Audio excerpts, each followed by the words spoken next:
Hello, and welcome to episode 32 of the Wayward Skein podcast. I'm really hoping this works. I'm trying a new recording software that I hope is going to give you guys a little bit better resolution and will hopefully get a bit better lighting and picture quality. I'm getting a serious kick out of the fact that you can actually see the steam from my tea in the corner of the screen. My tea is sitting right here, obviously. And it's a little too hot for me to drink, so I cannot try it out to tell you guys how it is. This is a new to me tea. It's David's Genmaicha, I believe it's pronounced. Ooh! Hey, that focused really quickly. The picture quality sucked, but that's because it was right up against the camera. That was pretty cool, actually. So, I have high hopes for this. It keeps flashing me an error message saying that I may not have enough resources to run this at the resolution that I'm trying it at. So we'll see what happens.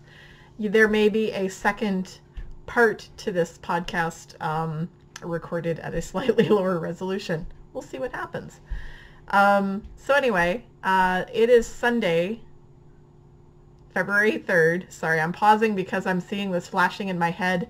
2319! We have a 2319! That's just for Brandy, because today's 2319 if you go by the American way of writing the date. What are you doing? Get. No. No, you're not invited. I'm fairly certain. Sit on my feet and warm them up and we'll talk.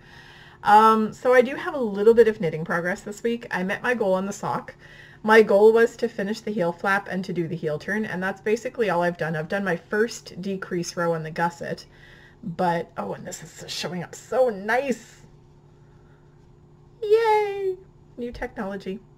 So yeah, the yarn color, the tonals are showing up a lot better than they were on the other one. So look at that. Isn't it pretty? That's pretty much perfectly true to color. This is my standard 3x2 ribbed sock that I make for Rob every single time. They're based on the sock recipe, A Good Plain Sock by Stephanie Pearl McPhee, which is published in her knitting rules book. I've already, gone through the whole recipe for the sock. For Rob, in particular, because he likes long socks, I do a 75 row leg. Then I do a 20 back and forth row slip stitch heel. Then I just do the gusset, and I think it's 45 rows for the foot before I start the toe decreases. I have and I'll try not to make too much noise here. There we go. I do have one completed sock, so that's what that is going to look like when it's done. I'm hoping to actually finish the sock this week. I gave myself a small goal this week because I knew it was going to be crazy and there wasn't going to be a lot of knitting time, so I only wanted to get the heel flap and the gusset and the heel turn done. So I got the heel flap done on the bus this week. It was a crazy week. There was one cab ride home. I think that's all. But it was a crazy week. And so, no, there was a cab ride in one morning. I don't remember. But I didn't get a lot of knitting time on the bus because when I leave work at night, Monday, Thursday, and Friday, it's already dark outside, so a lot of the time they don't turn the lights on in the buses because it's distracting for the driver. It gives them less visibility when all the lights in the bus are on, so they don't tend to turn them on very often. And so I didn't get a lot of knitting time. I was just about able to do the heel flap. I did the turn last night. But while I was at work yesterday, I did something to my wrist, and the only reason I can move it right now is because I've taken a heroic amount of painkillers of Advil and Tylenol before anybody gets excited. I don't take anything stronger than that. So, mainly because I don't react well to codeine and things like that. Any opiate, I'm knocked out for like 2 days. So I tend to shy away from stuff like that. Unless it's absolutely necessary, and thus far it has never been absolutely necessary. So, yeah, so this is made out of, and I only have a little bit left at this point. Try not to stick my arm in my tea. This is how much I have left, which is more than enough to finish the sock with, and hopefully have a mini for my blanket. So, there's a fluff there somewhere. Oh, there it is. No, it's a pulled thread. Okay, so I'm not going to yank on that. But this is Gnome Spun yarn, Gnome Spun Fibers, I think. Gnome Spun yarn.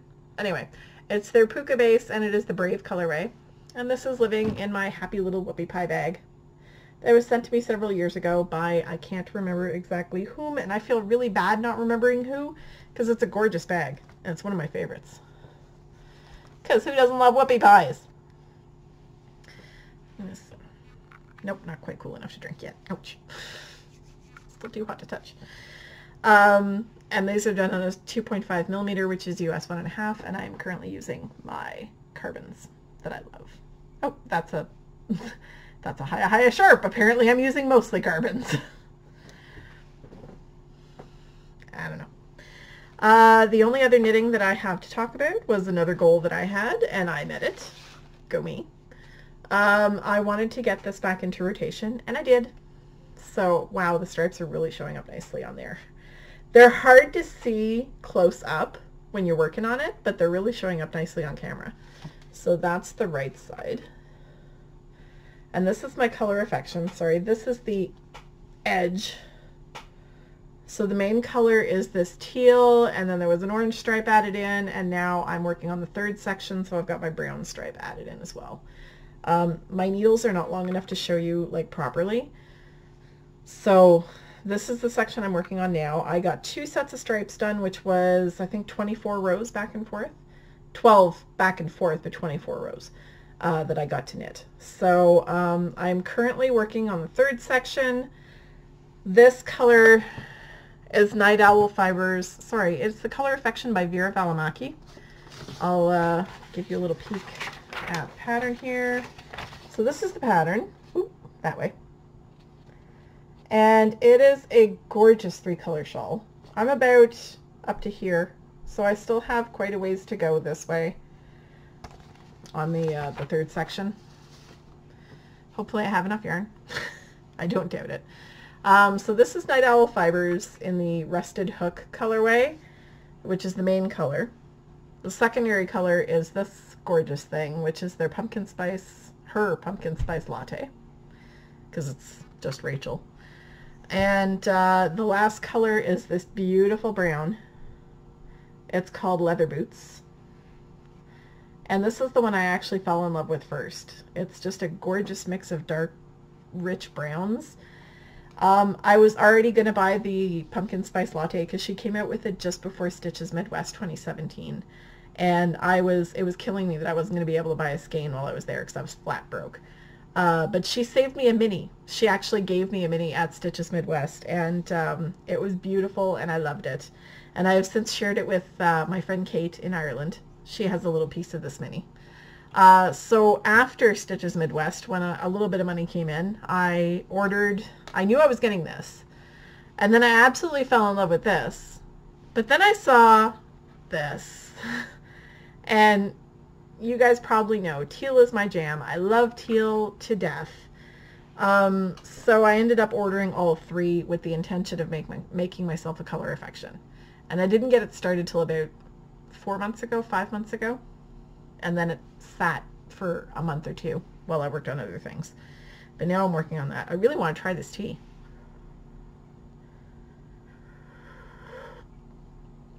Ooh, still very hot.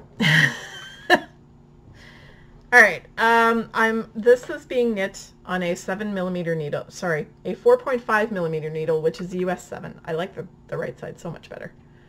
It really shows the brown off a lot better than this side. So this is the right side. And the only reason I can tell is because I had a little stitch marker at the very beginning. But I'm using a 4.5mm needle, which is the US 7. These, I believe, they might be Boys or Susan Bates. They're Michael's needles.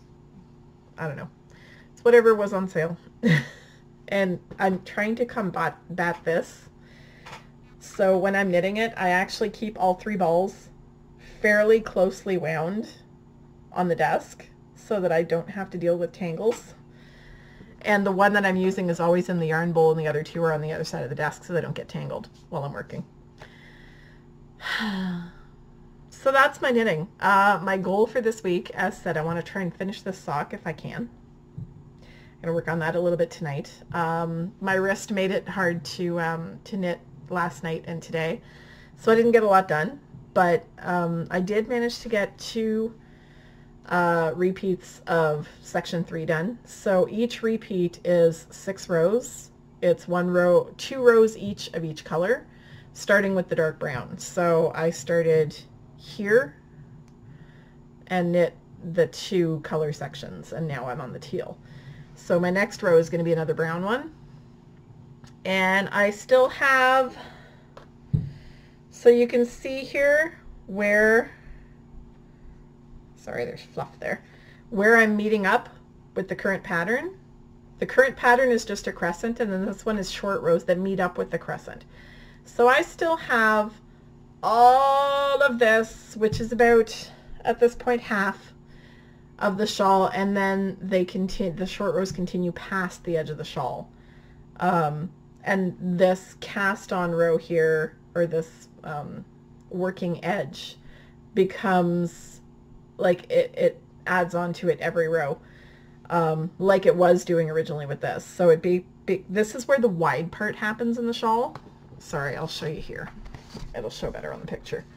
So if you can see, I'm probably about here. So I've done this part. So now I'm going to have to continue with the short rows along here, and then we're going to have some more along the edge, and then I'm going to have to add that solid edge, which is going to be the dark brown. So I'd say I'm about halfway done the shawl. All in all, I still probably have about half of the knitting to go. So, but I'm really enjoying it, and it's so pretty, and I can't wait to get it done. So cuddly. And I love the colors. Rachel has such amazing color sense.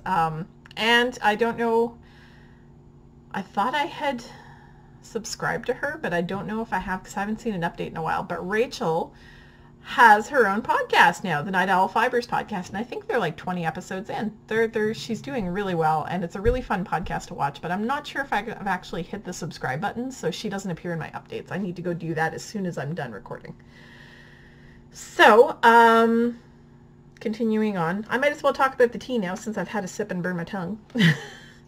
So, as I mentioned, this is Jen Maicha. I don't know why that is showing up black. That's white background. This is green, and this is clear, and this is green. I'm not sure why this is, maybe if I, hang on. There we go, we'll try it this way. Chroma key, there you go, now you're seeing it properly. So that's what it's supposed to look like. There's a weird setting on this camera that you can either have green base or blue base chroma key. Blue base would turn my shirt black. So I guess the green base is turning the packet.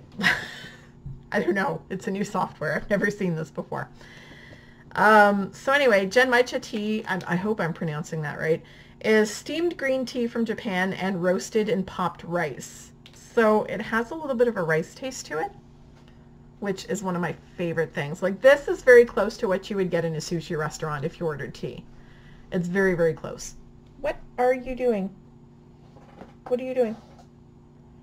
She's playing with a plastic bag under the desk. And I should actually probably take the tea bag out of there because you're not supposed to steep green tea too long. And actually, if I show you this, you will be able to see that the bottom of the tea bag is all green tea leaves, and the top is the popped rice because it's lighter and it floats to the top. So that's what I've got. It smells amazing. I love rice tea. I love toasted rice tea. I actually have some Numi toasted rice tea at work, and it's one of my favorites. If I just need something to calm myself down and just relax, this is what I go for. It is still very hot though. Sadly, I don't have one of those kettles where you can choose the optimum temperature, because the optimum temperature to heat water for green tea is 85 degrees Celsius and not 100 degrees Celsius. So it doesn't actually boil. But I only have a standard kettle that just boils the water. So one of these days I want to have a fancy kettle so that I can make green tea properly, because it's a little bit scorched. You can taste, if you've ever had green tea steeped properly, you can then tell the difference between green tea that's been boiled and green tea that's been prepared properly. And I can tell it's a little bit scorched, but that's okay because it's still delicious. And I'm not going to be a tea snob. I can't afford to be because I have a cheap kettle. It is a fancy kettle though. It has blue LEDs and it lights up. It's really cool. So that's all the knitting I've gotten done today. My goal for the color affection is just to keep plugging along. I know I'm not going to get it done this week, as I still have half the knitting left to do. So I think I will try to add one color section, like one color repeat every day, the 3 colors. I will try for that. I can't guarantee that I'll get it done, but I'm going to aim for getting at least 5 done before next weekend. So I guess my knitting goal for the color affection is to get 5 3 color repeat, like 3 colors done, which is not a whole repeat of the pattern. It's only a half repeat, but I'm gonna let that go because let's face it, I don't have a lot of knitting time and this is not a bus project. Those will definitely get tangled if I try to knit this on the bus. So there has been quite a bit of goings on in the podcast world this week. Not as much as usual, but still quite a bit. I have finished watching Marvel's The Runaways. Season 1. I don't know if there's a season 2. I'll have to check. Because that was when I had to download. I couldn't find an online source for it very easily, so I had to download it. It was different. I'm not sure exactly what all it has to do with Marvel. I don't know if there's a comic book it's based on, but it was weird. It was definitely very different. Not at all Marvel's usual sort of thing.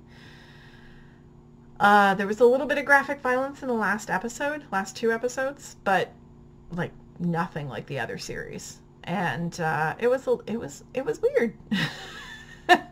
The whole time I kind of felt like I was watching a David Lynch series. So it was different, and I don't know. I still don't quite know what to make of it, but I enjoyed it. We'll see what happens next. There may be a series 2. I don't know. I also started watching season 5 of Agents of S.H.I.E.L.D., which is the next step towards Infinity War. I think I have season 2 of Luke Cage, and then I get to watch Infinity War. It's either Luke Cage or Jessica Jones, one of the two. So I'm halfway through season 5 of Agents of S.H.I.E.L.D. I've kind of binged it over the last couple of days because I've been on my own. It's been very quiet around here, and yeah, it's been weird. I went to bed super early last night and only woke up. I was planning on having a nap, and then Rob woke me up as he was going to bed to say goodnight, and then I was awake for like about an hour playing games on my phone just to make sure that once I fell asleep I would be really going back to sleep and sleep till morning. And I got up at 8 o'clock this morning, so there we go. So yesterday was a bit of a write-off because I was at work and then I was sleeping. But today I've gotten quite a bit done. I've actually gotten a couple of loads of laundry done, got some dishes done, cleaned up around the house a little bit. It's been nice. And anyway, we'll see what happens. So that's about all I've watched. Oh, and I watched one episode of Marie Kondo's Tidying Up, and I sobbed through the whole thing. Because I got to the episode where they were cleaning up the house after the lady's husband had died, and she was getting rid of all the stuff, and I cried through the whole thing.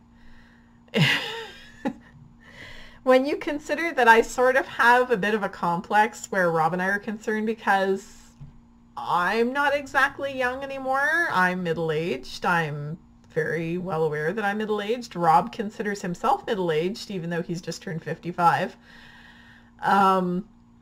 And, you know, we're getting up there, and we're still not getting married for another year and almost a year and a half, a little over a year and a half. So, like, by the time we get married, he's going to be closing in on 57 and I'm going to be 45, and that I don't feel like we have a lot of time. And I really have a complex about the whole running out of time thing. So seeing this episode where this lady's in her early 60s and her husband has just died and she has to clear out all this stuff, it broke me. I was just sobbing last night watching that and decided that that was it. I was going to bed. So I watched one episode, and that's as far as I could get. I really like the concept, but sometimes the circumstance is just, it's like those hoarders shows. Sometimes I just can't. Well, I can't with the hoarders shows in general because, nah. Anyway, that's a heck of a tangent, and I will start talking about what podcasts have been up to. So, Steeped in Books, who is True Canuck Girl, used to be the Canadian Knitter podcast. Well, I mean, she's still the Canadian Knitter podcast, but she hasn't been podcasting of late. So Steeped in Books had 3 videos out this week. She had her used book haul for January 2019, which is super exciting. I love going out and buying used books. I haven't done it in a while. It's usually my sort of tax refund treat because I'll go to Value Village and just buy like a cart full of books. I need to stop doing that without a plan because holy crap, I've got a lot of books. But anyway, so she's got her January 2019 used book haul, so you might want to go check that out. She also has her February to be read list and her weekly reading vlog. So those 3 videos came out this week. You might want to check those out. The Knitting Expat had her Vogue Knitting Live review and haul from last weekend was Vogue Knitting Live in New York City. So she actually flew down for that. And she put out a video a couple of days ago regarding what she did during VKL and the stuff she brought back and so on and so forth. So check that out. Fiberific, who is my friend Chantel in Australia. Hi, Chantel. She does a live craft and chat video, which is sort of like a VKN, a virtual knit night. And anyway, she posted one of those this week, so if you're interested in that, go check that out. And she tends to have these live and just streams them.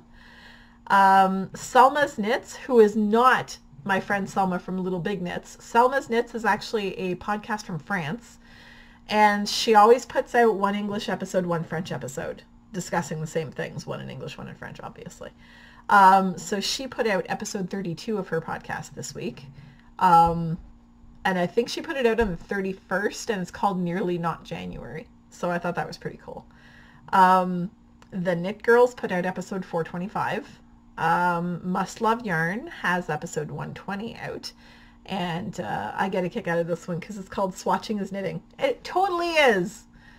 I'm of the school of thought that a sleeve is absolutely valid as a swatch. A hat is a swatch. A pair of mittens is a swatch.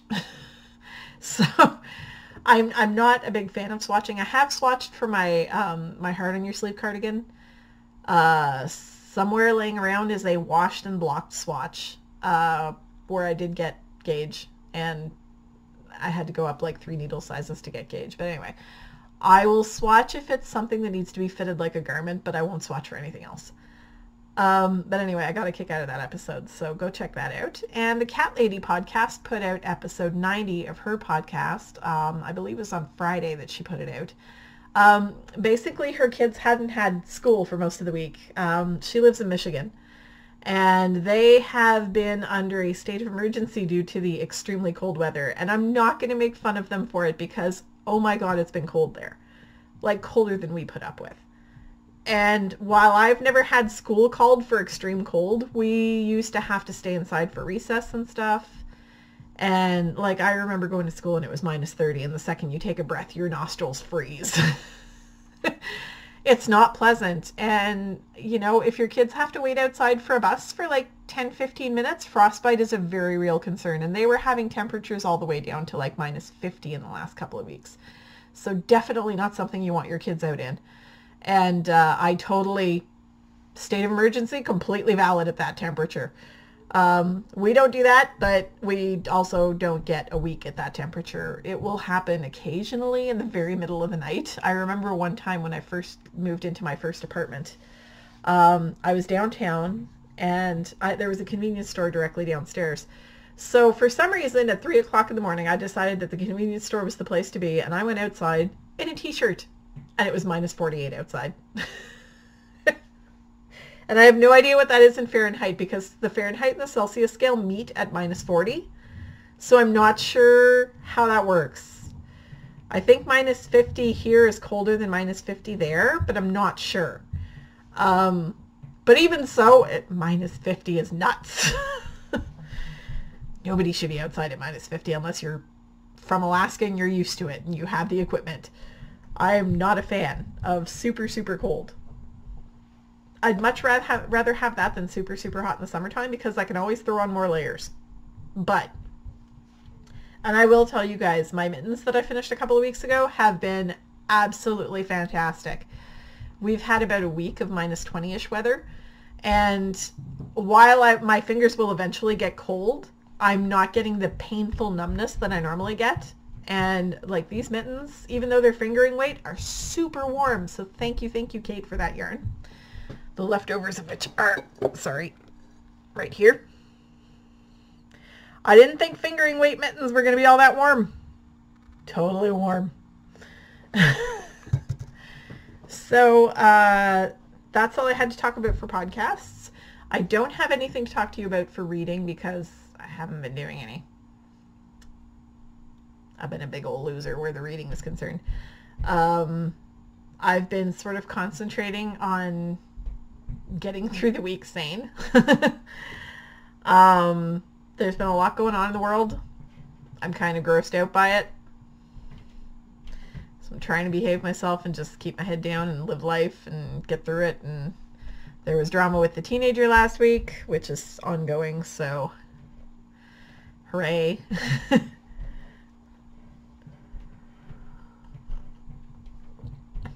This really is delicious tea, though. If you like the tea that you get at a sushi restaurant, this is really good. So David's Tea Genmaicha. I'm probably not pronouncing that right, but there we are. It's a very, very subtle, smooth. I don't know how to describe it. It's not like Rice Krispies and it's not like popcorn, but it's sort of like a fusion of the two, if that makes any sense. Because you can taste the rice in it, and toasted rice has a particular taste and texture all its own that is nothing like nothing else. And combined with the green tea, it's actually quite delicious. So, with that, I'm going to say goodbye because I'm not sure how much longer this thing is going to last. It keeps telling me I do not have the resources to, your hardware does not have the resources to do this. So before it craps out on me, I'm going to say goodbye and urge you all to be kind to one another because we need a lot more of that in the world. Bye.